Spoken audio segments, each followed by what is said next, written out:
I had moved into this building just 2 weeks earlier. With my wedding approaching, I needed a larger place, so I rented this only flat on the 7th floor. Right in front of my door was the staircase. Since I was living alone at the time, and as there were no other flats, I often carelessly left my door ajar. One night, as I was preparing for bed, I went to close the door and caught sight of something that gave me a little chill. I thought I saw some girl running down the staircase in a white gown. It didn't make sense to me. Why was there a girl on my floor where no one stays but me?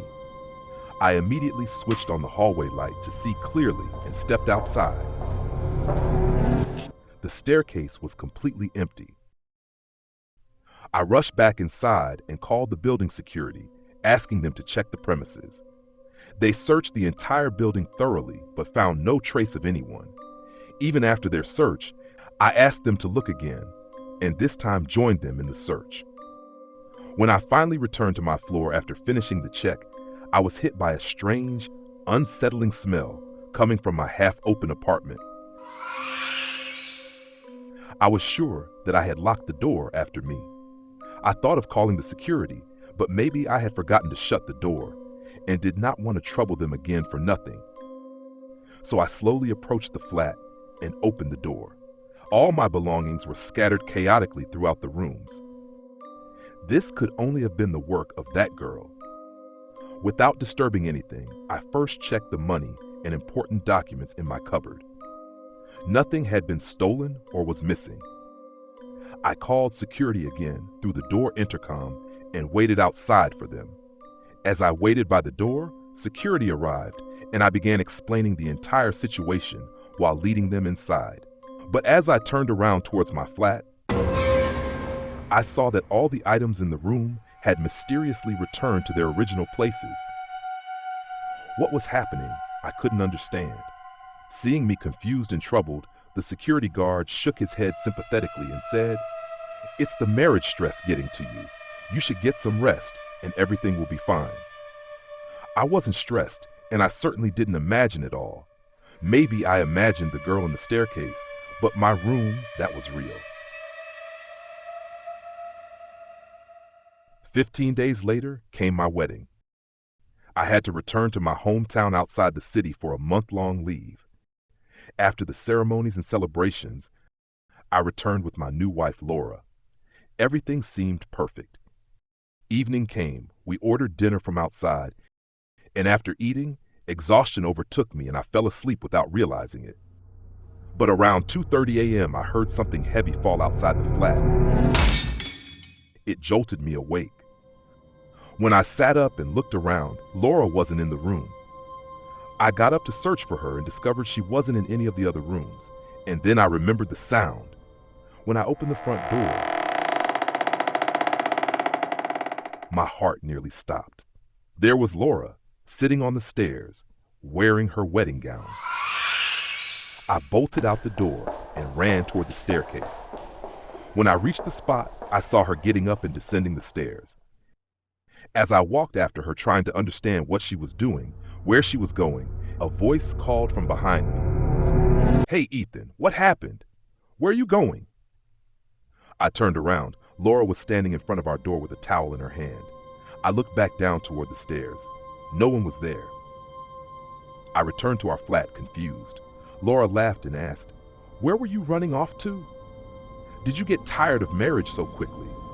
How could I possibly explain what had happened? I didn't understand myself. I brushed it off with a nervous laugh and told her I'll explain everything in the morning and moved into our bed.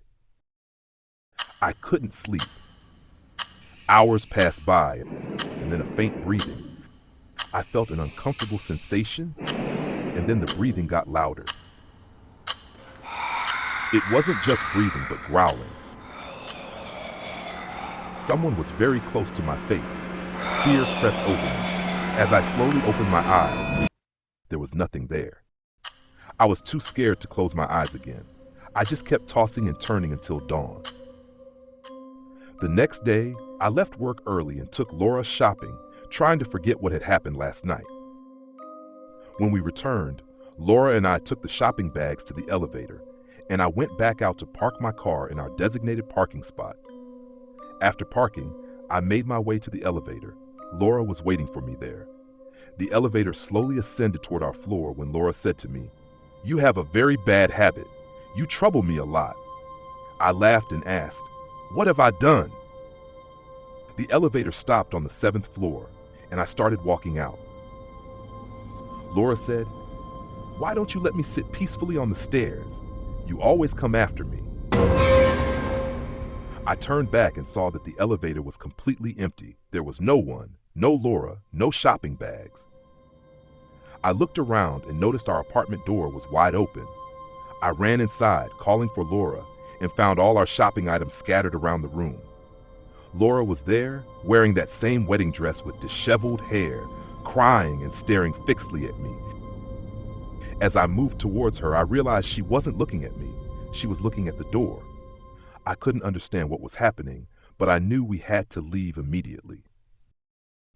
I approached Laura and gently told her, "Laura, we need to go. Will you please get up?" Tears started flowing through her eyes, still looking at the door like waiting for someone. Through her tears, she said, "He will come. He must be coming. He has to come." With these words, she fainted and collapsed. Her forehead was burning with such intense fever that it hurt my hand to touch it. I carefully carried her to bed and called a doctor while applying cold compresses to bring down her temperature. When the doctor arrived and examined her, he said she had a fever due to severe shock. The fever would subside in a couple of days, but recovering from the shock was crucial. What could have happened in the short journey from downstairs to upstairs that caused such trauma and made her behave this way? I was going out of my mind trying to understand it all. I had already decided to leave this flat, but I also felt it was important to discover what was really happening here. I decided I needed to speak with the other tenants, especially the ones who had been living here for quite some time. Meanwhile, I kept watch over Laura as she slept peacefully. At one point, I went to the bathroom, and when I returned, Laura was no longer in the room. I immediately ran outside, thinking she might be on the stairs again. But when I checked the stairs, Laura wasn't there. I searched down 3 floors, but she was nowhere to be found. I then went up to check the other floors, still no sign of her. I didn't know what to do. I thought I should inform security and ran inside to use the intercom service. Before security could answer the phone, I glanced outside the door and saw Laura sitting there. Before I could hang up the phone, a voice said clearly through the intercom, "Let me wait peacefully. Don't disturb me, please." I ran outside to bring her in. Laura, sitting on the stairs, was alternating between crying and laughing. I approached her from behind and said gently, "Laura, what's wrong? Come on, let's go inside. It's late, and the doctor said you need rest. Please come inside and lie down." Laura, as if she had become someone entirely different, replied in a harsh, unfamiliar voice, "I will wait here." Hearing this terrified me. This time I raised my voice and said firmly, "Laura, stop this. Come inside or I'll leave without you." Hearing this, something changed. Laura turned around and said something I couldn't quite make out, then let out a terrible scream and fainted like before. I picked her up and carried her inside. By morning, her fever had broken, but it took considerable time for her strength to return. After Laura recovered, she told me what had happened that night. When she was coming toward our apartment after getting in the elevator, she had seen a girl on the stairs in front of our flat crying. When she approached the girl, it wasn't a girl, but something outworldly. When Laura turned and ran towards our apartment, she saw she was not herself, but that girl in the staircase. After that, she remembered nothing.